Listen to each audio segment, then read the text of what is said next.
Bueno, este video va a tratar sobre la educación después de Auschwitz de Adorno, en texto de 1966. Han pasado 21 años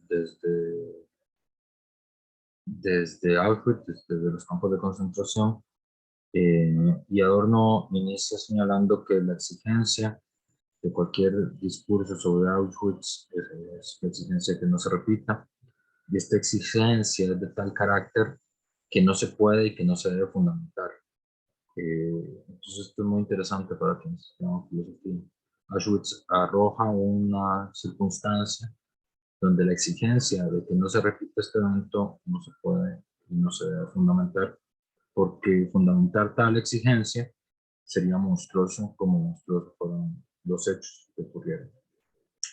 Pero Adorno estima que la monstruosidad no ha penetrado suficientemente en los hombres y que persisten las condiciones que hicieron posible Auschwitz, y por lo tanto, si estas condiciones que hicieron posible Auschwitz se mantienen, siempre será posible su repetición.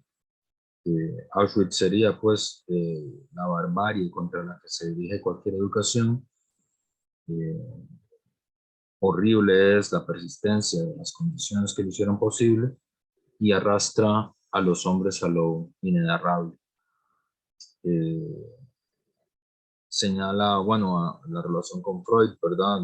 Del problema del análisis de Freud en el sentido del texto Malestar en la cultura, ¿verdad? De cómo cualquier proceso civilizatorio, cualquier proceso de tránsito de la barbarie hacia la civilización engendra en sí mismo la anticivilización por el malestar que produce la civilización misma. Y si en el principio de civilización está inculcada la barbarie, entonces la lucha contra la barbarie tiene algo de desesperado. Pero para no caer en una fraseología idealista, es el buenista, nosotros, sobre la no repetición de la barbarie de Auschwitz, hay que tener conciencia de ese carácter desesperado que implica la lucha por no recaer en la barbarie. Entonces, Adorno, para Adorno, la estructura básica de la sociedad y de sus miembros dirigentes es la misma, eh, sin habiendo millones de inocentes, y en contra de lo que ha hecho gente como Nolte o gente como François Furet, ¿verdad? En el libro negro del comunismo, a Adorno le parece monstruoso la contabilidad de cadáveres, y justamente intentar establecer una cifra matemática, aritmética sobre ellos, indigna a los hombres, ¿verdad? Eh, es interesante porque hay un cierto alejamiento de cómo han establecido el problema, por ejemplo, en las comisiones de verdad posteriores a los conflictos armados en Guatemala, en Argentina, que es establecer un número de las víctimas de un determinado genocidio. Para, para Adorno eso es indignante, ¿verdad? Sí, solo se sabe que hay millones de inocentes y que establecer cualquier cifra indigna a los hombres. Eh, y para Adorno, Auschwitz no es una aberración en la tendencia general del progreso y de la historia.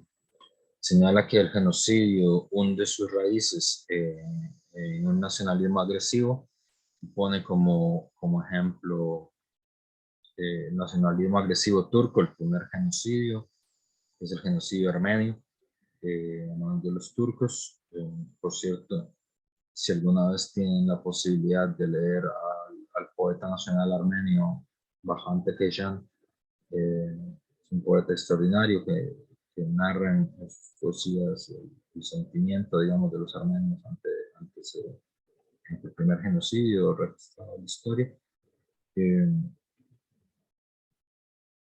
Que sea posible un genocidio para Adorno ya es síntoma de una tendencia social general muy poderosa, que tal cosa sea posible.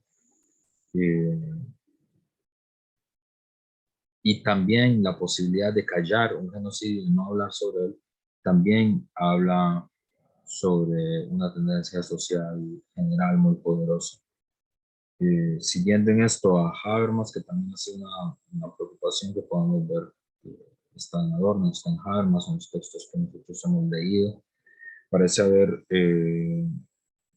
una tensión, una dialéctica entre la explosión demográfica, las megaciudades, las megalópolis, la bomba atómica y el genocidio, ¿verdad? Para Adorno son hechos del mismo orden, que tiene que ver con la masividad, la explosión, con la fatalidad histórica, eh, y, y Adorno sostiene que parece algo de fatalidad histórica el hecho que parecieran chocar dos masividades, ¿verdad? Que la tensión, explosión demográfica, bomba atómica, genocidio, parece ser un triángulo que nos lleva al choque, a la explosión masiva de alguna masividad, de algunas de esas tres masividades, la bomba, el genocidio, la explosión demográfica, y que estas masividades tienen que chocar para poder aniquilarse una entre otra. Para Adorno, las fuerzas que actúan en la historia mundial son incontrolables, son irracionales, son destructivas, aunque se puede encontrar una lógica en los acontecimientos, pero a diferencia del marxismo clásico, del marxismo de Marx, de Lenin, de Trotsky, Adorno es escéptico de las posibilidades de controlar la historia, de introducir la razón en la historia, y de hecho dice que la posibilidad de transformar los presupuestos objetivos que permitieron Auschwitz quiere decir en 1966, es extraordinariamente limitada. Es curioso porque él dice son 66, está a 2 años de las revueltas del 68, que fueron un acontecimiento histórico mundial muy importante, que existió la posibilidad de volver, de controlar, digamos, estos agentes irracionales en la historia. Pero bueno, Adorno no ve esa perspectiva, Adorno en ese sentido es pesimista. Eh, y para él, como hay pocas posibilidades objetivas de controlar las fuerzas que en la historia permitieron este hecho, no nos queda más que, para evitar la repetición de Auschwitz, eh, volver al sujeto, es decir, queda reducido al lado subjetivo, incluido a la psicología de quienes hicieron estas cosas, es decir, la psicología de quienes cometen la barbarie.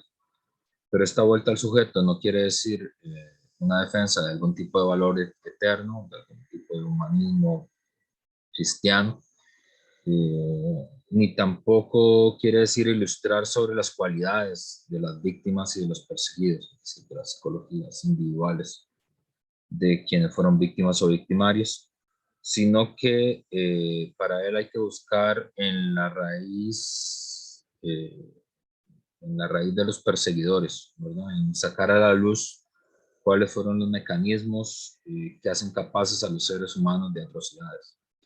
Y hay que mostrárselos a ellos mismos y hay que impedir que los mecanismos vuelvan a ser de este modo, y hay que despertar una conciencia general sobre tales mecanismos, ¿verdad? Eso es el proyecto, ¿verdad? Es un regreso a la subjetividad basada en comprender de raíz eh, qué es lo que hace que un perseguidor se vuelva perseguido.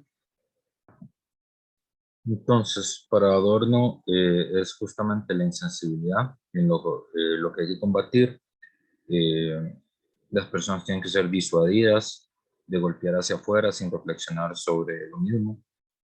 Eh, Justamente esta sería la tarea de la educación, de la autorreflexión crítica, eh, educar, combatir la insensibilidad para evitar que las personas golpeen hacia afuera sin reflexionar lo que están haciendo.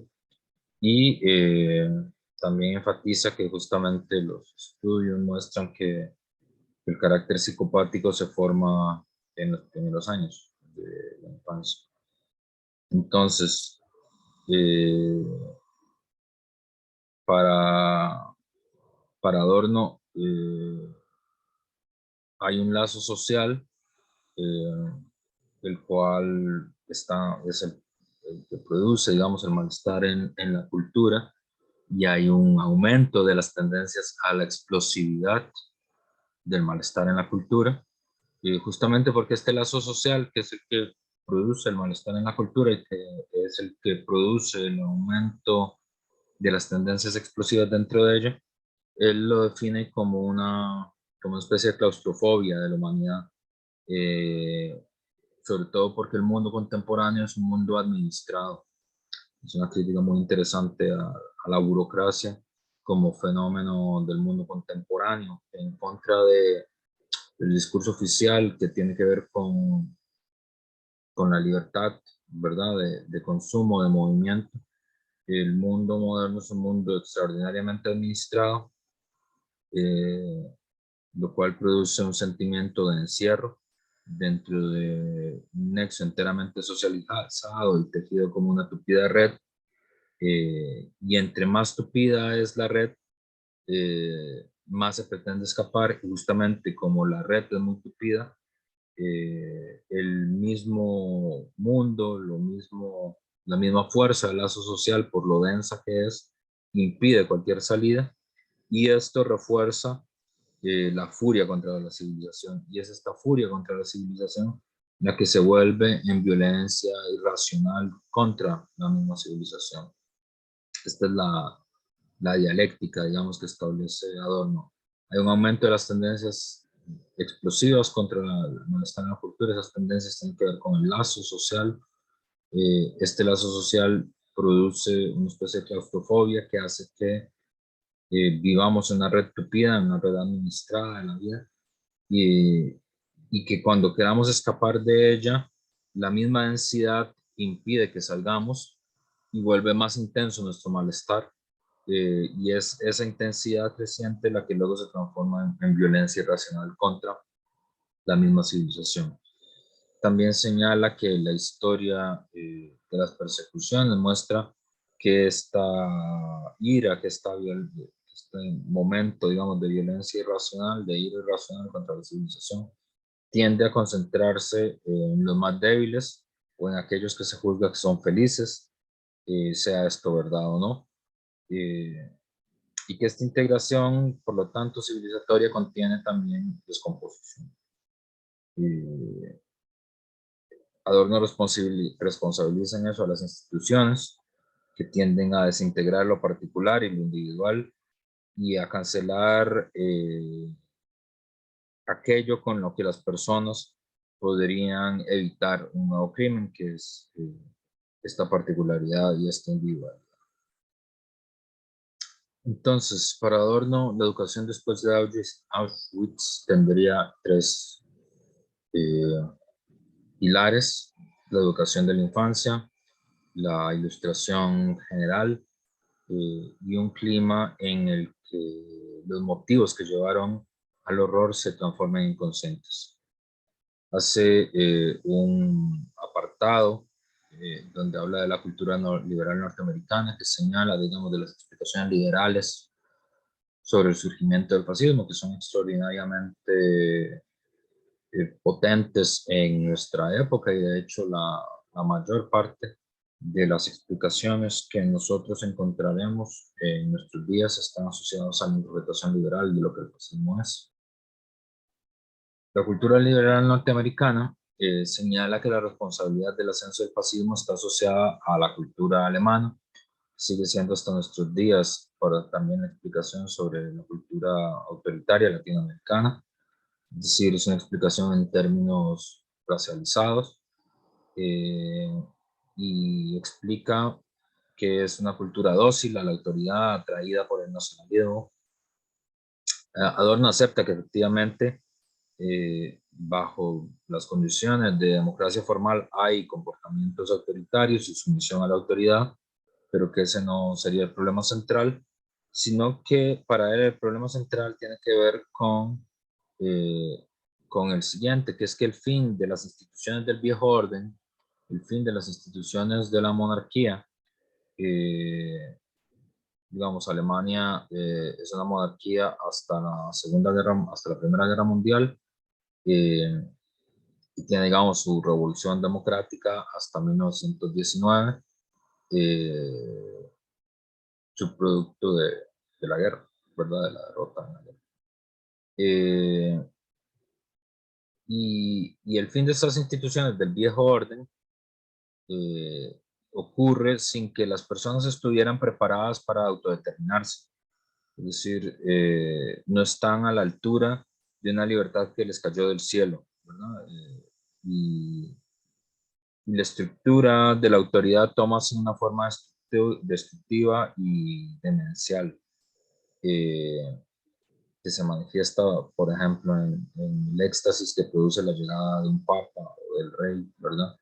Entonces, este comportamiento no autónomo, esta libertad que cae del cielo y que las personas no están a la altura de volverse responsables de esta nueva libertad, es la razón del fascismo. Y eso es muy interesante, la idea de qué pasa cuando la libertad llega desde arriba. La libertad llega sin que sea un proceso de producción autónoma de los sujetos y de la sociedad.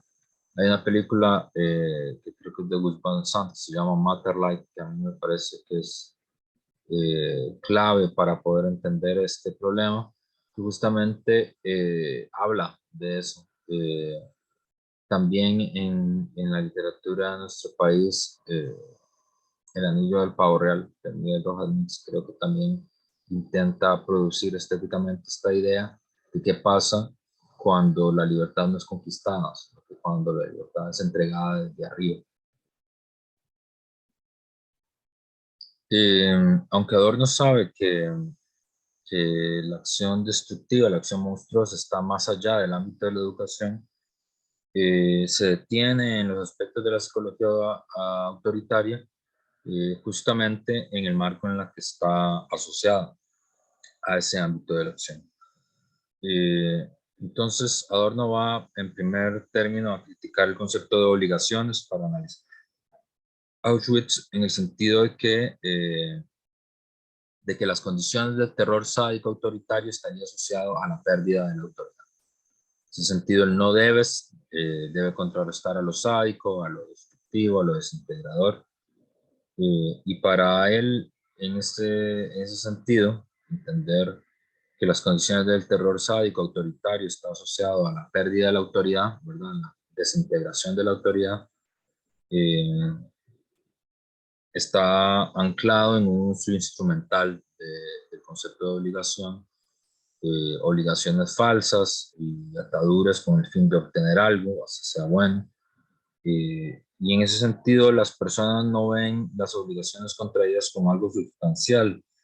Entonces, las obligaciones aquí implican heteronomía, es decir, las obligaciones implican volverse dependiente de órdenes que da otro y que no se justifican frente a la propia razón.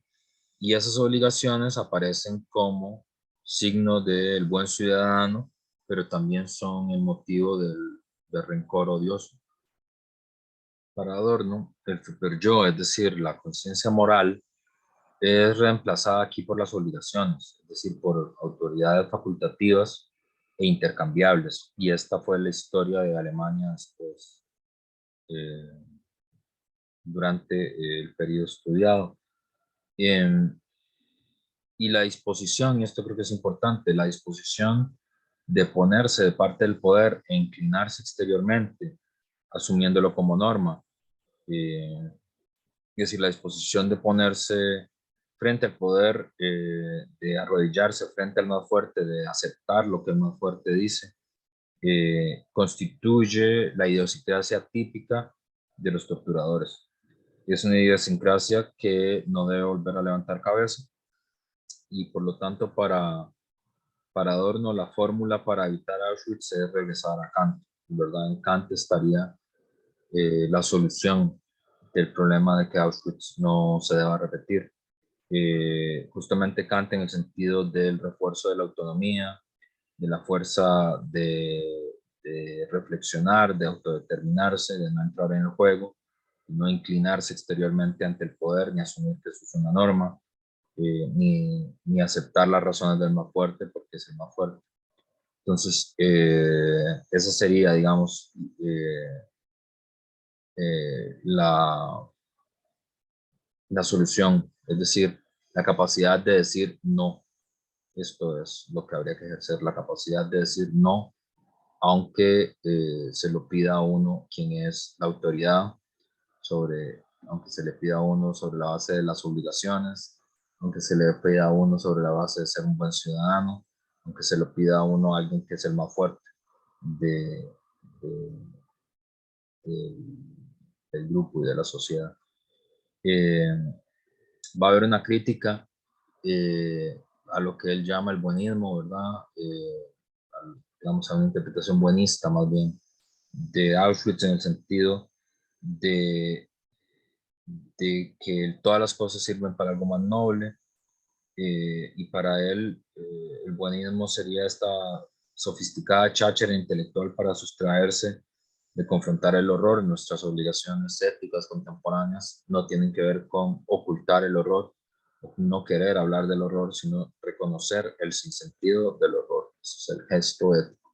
Hay que reconocer el sinsentido del horror. Esto no sirvió para nada, no tuvo ningún objetivo, no sacamos nada bueno, no salimos mejores personas, ¿verdad?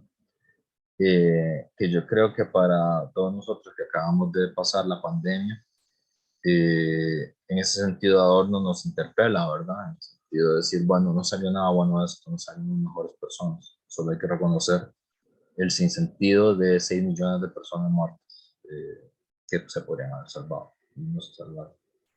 En el caso de nuestro país, 8.000 personas muertas que se podrían haber salvado y no se salvaron. Y no salimos mejores personas y eso no tiene por qué tener un objetivo de algún tipo. Hay que reconocer el sinsentido, sin más, del horror de lo que sucede. Y justamente este miedo a que el horror se repita es lo que hace que el buenismo, aparte con violencia o suprima, o que intente prohibir hablar de lo horrible, ¿verdad? No a los autores de lo horrible, sino a aquellos que quieren hablar de lo horrible, que quieren evitar que lo horrible se repita. Para ello justamente hay que hablar sobre lo horrible y reconocer el sinsentido de ese horror y llevar adelante la labor educativa, ilustrada, de justamente reforzar la autonomía, reforzar la capacidad de decir no, digamos, reforzar la educación que permita que las personas reflexionen antes de golpear, ¿verdad? Hay un nuevo apartado que tiene que ver con este cierto elitismo que es patente en Adorno, que tiene que ver con su interpretación sobre el campo y la ciudad, sobre la relación del campo y la ciudad. Adorno es un defensor acérrimo de la superioridad del campo sobre la ciudad, ¿sí? La idea bastante común de la filosofía burguesa de que el aire de la ciudad vuelve a los hombres libres, ¿verdad? Y hace una reflexión sobre el campo, las condiciones culturales del campo que podrían posibilitar la repetición del horror. En el campo ha avanzado menos la superación de la barbarie que en otros lugares. La radio y la televisión nos sirven para hacer retroceder la barbarie y añaden nuevas dificultades a quienes no están familiarizados con la cultura. Es decir, para Adorno, ni la radio ni la televisión son elementos de ilustración, no son instrumentos de ilustración.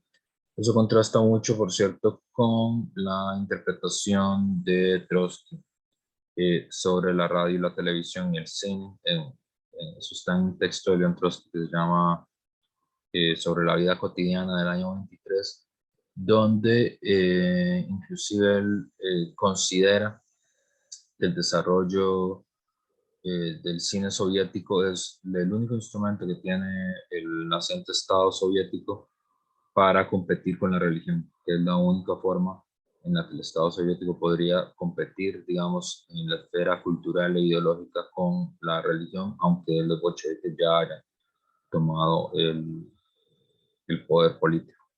En cambio, Adorno es muy escéptico de las posibilidades de la televisión y la radio, más bien estima que refuerzan los elementos de barbarie. Y además señala en una actitud muy ilustrada que no hay que idealizar la vida en el campo y que justamente la desbarbarización del campo consiste en una de las labores y los objetivos más importantes de la educación.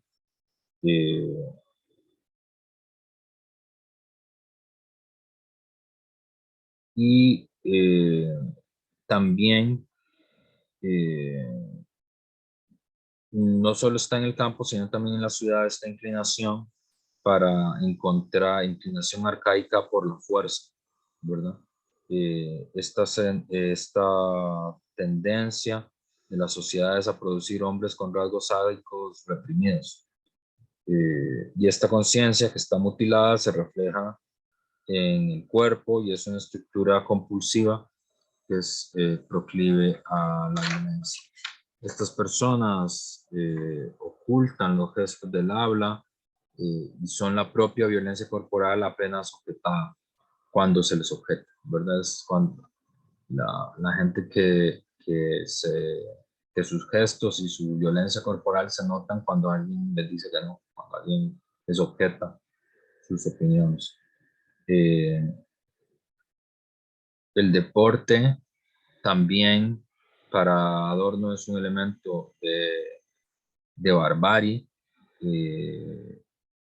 No, en un primer momento se pensó que era un elemento desbarbarizante por la idea del juego limpio, de la caballerosidad, del respeto al más débil, pero en nuestra sociedad el deporte es sobre todo los espectadores, y en los espectadores el deporte lo que motoriza es la agresión, la brutalidad, el sadismo, eh, justamente porque el espectador está suprimido de la disciplina que produce el deporte, ¿verdad? Es decir, el espectador no practica el deporte, solo lo ve, solo lo consume. Y entonces esos elementos que podrían al principio haber tenido algo de desbarbarizantes ya no existen en nuestra época. Y aquí tendríamos la presencia del bueno y rancio carácter autoritario, que es justamente la ciega identificación con lo colectivo. Para que no se repita Auschwitz, tendríamos que eliminar justamente la supremacía ciega de todas las formas de lo colectivo, arrojar luz sobre los problemas de la iniciación cultural, digamos, todos los ritos que están asociados a todos los ritos violentos que están asociados a la iniciación, a la vida, que la Universidad de Costa Rica tenía su propio rito violento de iniciación a la vida universitaria, que era la pasada, ¿verdad? La pasada de Derecho por Ingeniería. Pero también atacar todos los ritos de iniciación folclórica que que sirven para infringir dolor, para sentirse parte del grupo. Esto es muy interesante porque Adorno ve en el folclore y en las formas del folclore y en la educación folclórica y en la socialización folclórica el preludio del nazismo, es decir, eh, es en el folclore donde uno encuentra la violencia y la educación en la crueldad que preludia el nazismo, ¿verdad? Justamente porque estas alegrías populares son tan crueles como brutales, ¿verdad? Y aquí yo obviamente no podría dejar de pensar y de señalar que me parece que Adorno aquí está pensando, por ejemplo, en las corridas de toros y en las montas de toros, que son efectivamente formas de educación popular, formas de folclore, formas de iniciación, formas de socialización de la masculinidad, y son alegrías, digamos, la gente está alegre cuando hay palenque y cuando hay corridas de toro, pero es una fiesta que es tan cruel como brutal, ¿verdad? Eh, y el ideal aquí es justamente la pedagogía del rigor. Esta pedagogía de rigor es justamente también una pedagogía de la habilidad, una pedagogía de quien aguante en más grado, ¿verdad? Del masoquismo y del sadismo. Y esta educación para el rigor es una educación que educa ante la indiferencia frente al dolor. Y una persona que es dura consigo mismo se arroga el derecho a ser duro con los demás, eh, y se venga con los demás de sus emociones reprimidas, ¿verdad? La educación, por lo tanto, no debe premiar el dolor, eh, y ni dar capacidad para soportar dolores. Eso no es una cosa que hay que enseñarle a la gente. Y debe eh, justamente tener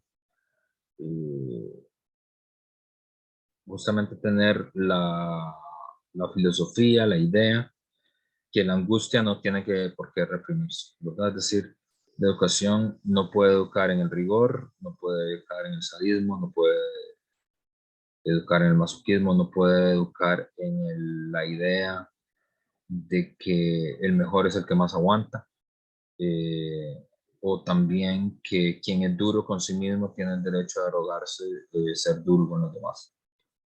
Y justamente porque este tipo de educación para el rigor eh, nos muestra el carácter manipulador, digamos, de la personalidad autoritaria, eh, que, que Adorno clasifica en 6 características distintas. Uno, que se clasifica ciegamente en las instancias colectivas. Hay una desaparición del ser autónomo, del self, del yo, ¿verdad? De la individualidad. Hay una disposición a tratar a las demás como masas amorfas. Se distingue además por su manía organizadora. No tiene experiencias humanas inmediatas. Si las personas son útiles porque son útiles para algo, ¿no? Eh, y hay un realismo extremo y también una ausencia de cualquier forma de emoción, ¿no? Hay una reivindicación del mundo tal cual es, ¿verdad? Sin emociones, sin sentimientos. Y hay una sistemática obsesión por la acción, por hacer cosas, por no hablar paja, porque no haya mucha hablada, ¿verdad? Porque no haya mucha reflexión, sino que pasar a los hechos y por hacer cosas. Y justamente por la eficiencia, por la eficacia, por la propaganda del hombre activo, ¿verdad? Eh, y este carácter manipulador como conciencia cosificada es muy generalizado en muchos tipos humanos. Justamente la tortura es la adopción dirigida y acelerada de los hombres a la colectividad, y en ese sentido eh, la inhumanidad tiene un futuro grandioso, decía Paul Valéry. Este carácter manipulador debe ser estudiado con todos los recursos de la ciencia y del psicoanálisis, modificar las condiciones que la producen, eh,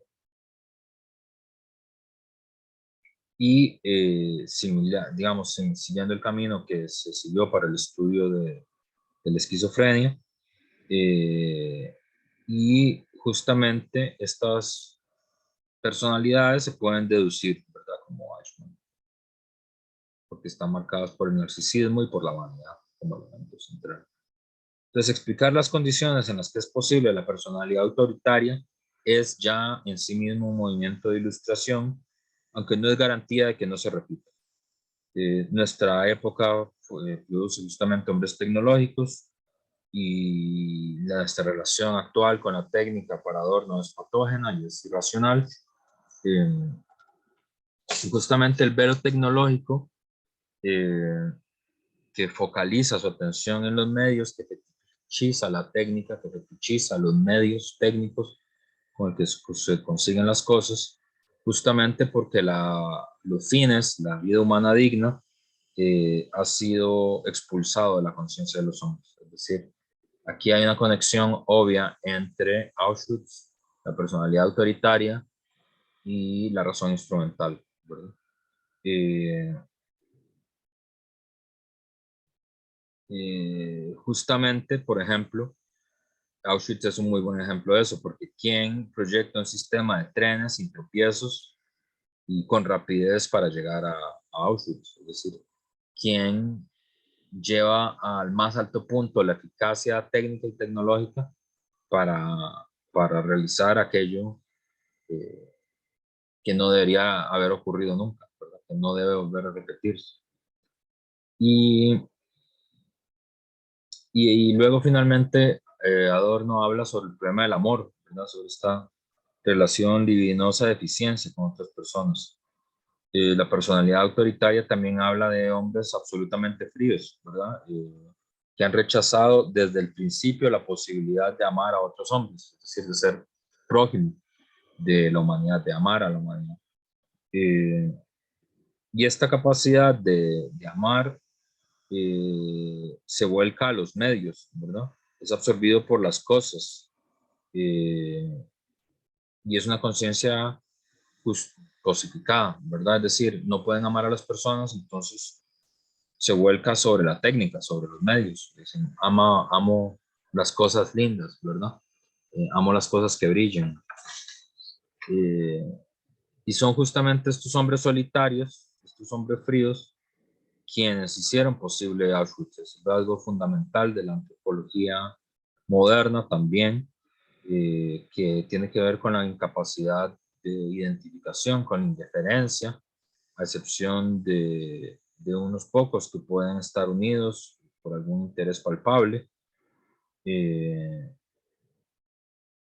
y entonces lo que tenemos es una muchedumbre solitaria, así como que aquí uno podría hacer la conexión con la idea del anillo de hierro de Arendt, ¿verdad? Y el macrohombre que produce el anillo de hierro de Arendt, pero más bien Adorno habla de una muchedumbre solitaria, ¿verdad? Es decir, son hombres fríos que son incapaces de amar a la humanidad, quienes toleraron y hicieron posible Auschwitz, pero ese rasgo es el rasgo de nuestro tiempo, la antropología profunda del capitalismo moderno. Y entonces estos hombres fríos que son incapaces de amar a los demás se amontonan en las ciudades y lo que crean es una muchedumbre solitaria, ¿verdad? Un aglomerarse de gente fría que no soporta su propia fealdad, pero tampoco puede superarlo.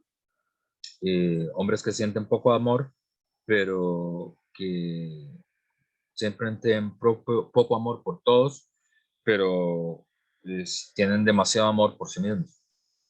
Y justamente este asentimiento es lo que constata el interés egoísta, el no correr riesgos, cerrar la boca, ¿verdad? Y decirle que sí a la autoridad, decirle que sí a quien es más fuerte.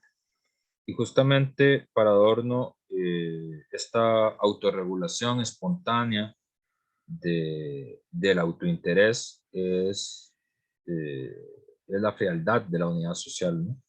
La frialdad de nuestra unidad social está dada por eso que es esta autorregulación eh, espontánea de nuestra sociedad en busca de nuestro propio interés, ¿verdad? El hombre del rational choice. Y aquí Adorno entra en una crítica al cristianismo, que ha sido la gran filosofía que predica el amor como central, justamente porque en la medida en la que la autorregulación espontánea del autointerés social es la frialdad misma de la unidad social, eh, y por lo tanto, la consecuencia de ello es el silencio frente al terror, el quedarse callado frente al terror. En esa unidad social, la prédica del amor es donde fallan, porque justamente no toma en cuenta esta frialdad de la unidad social, y a los hombres a los que se debe amar son ellos mismos incapaces de amor y por ello indignos de amor, porque alguien que no es capaz de amar es indigno de ser amado simultáneamente. Así pues, entonces, el fracaso del cristianismo es que en su llamado al amor y a extirpar la frialdad deja intacto el ordenamiento social que produce, pero produce la frialdad.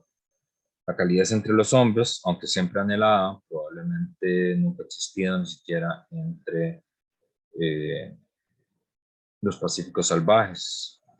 Y aquí hay una conexión, obviamente, con Charles Fourier, con la idea de la atracción universal y el principio de ordenamiento social, eh, que, que piense las funciones de los hombres, las satisfaga, les desbloquee y genere un sistema de atracción universal, diría Fourier.